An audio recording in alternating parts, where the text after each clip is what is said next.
Om Swastiastu.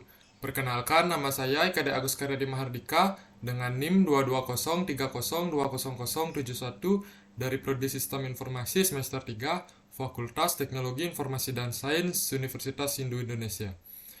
Baik, pada video kali ini saya akan membahas mengenai bagaimana cara membuat template PHP menggunakan library dari CodeIgniter 4. Nah, pertama-tama kita jalankan dulu exam PP-nya.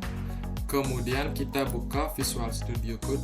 Nah, di sini saya sudah membuka folder dari CodeIgniter 4 yang merupakan pertemuan dari minggu lalu, dan saya akan melanjutkan dengan membuat template PHP menggunakan library dari CodeIgniter 4. Pertama-tama kita ke folder app, kemudian view. Nah, untuk di codingan di view-nya, di sini codingan admin dan usernya sudah saya pisahkan foldernya. Di dalam codingan user saya tambahkan file menu.php, yaitu isinya adalah headernya, kemudian ada index.php dan ada footer.php. Kemudian di tampilan di codingan adminnya juga sudah saya tambahkan ada menu.php yang berisi tentang headernya, kemudian ada index.php dan juga ada footer.php.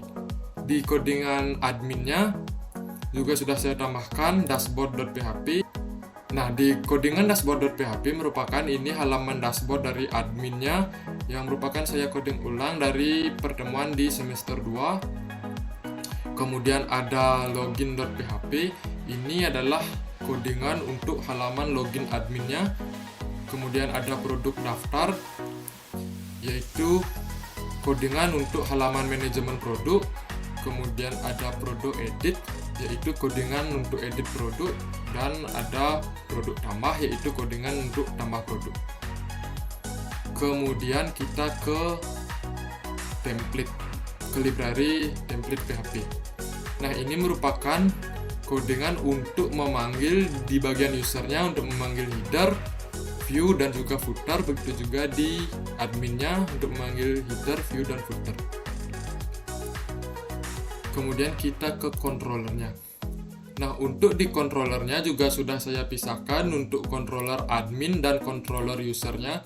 Controller usernya masih sama seperti di pertemuan di minggu lalu, seperti ini. Dan di controller adminnya ada dashboard.php, controller untuk dashboard, ada login.php, controller untuk login, dan ada produk.php, controller untuk manajemen produk. Kemudian kita ke config, kemudian di routes. Untuk routes di bagian usernya masih sama seperti di pertemuan di minggu lalu. Nah, untuk routes-nya saya hanya tambahkan di bagian adminnya saja. Sama seperti di routes untuk usernya, yaitu seperti request login, yaitu yang controller yang bekerja adalah controller login.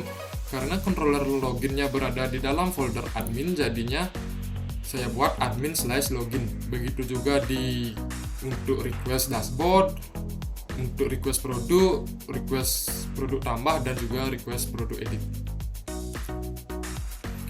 Untuk di folder public-nya masih sama, belum ada perubahan.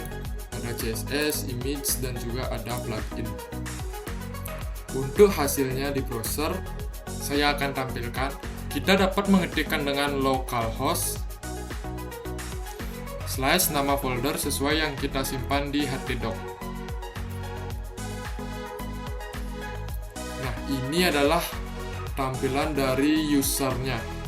Fungsi dari pembuatan template-nya di sini yaitu ketika halaman website kita terdiri dari lebih dari satu halaman seperti ini, seperti beranda, daftar produk, tentang kami, dan juga kontak kami, kita tidak perlu membuat headernya secara berulang-ulang. Tetapi kita cukup membuat header dan footernya itu cukup membuat sekali, dan kita panggil menggunakan template.php. Untuk di bagian adminnya, nah, ini merupakan halaman login admin dari Web Unification yang sudah saya konversi ke CodeIgniter 4. Nah, ini merupakan halaman dashboardnya, dashboard admin. Kemudian ada manajemen produk, ada di sini tambah produk, untuk kita menambahkan produk baru yang akan ditampilkan di halaman usernya. Kemudian ada edit untuk kita mengedit produk-produk yang ada di tampilan usernya juga. Dan ketika kita memencet lihat website, kita akan diarahkan ke tampilan usernya. Dan ketika kita memencet logout, kita akan diarahkan ke halaman login adminnya. Baik, cukup sekian dari saya. Apabila ada kesalahan, saya mohon maaf. Saya tutup dengan Padma Santi. Om Santi Santi Santi Om. Terima kasih.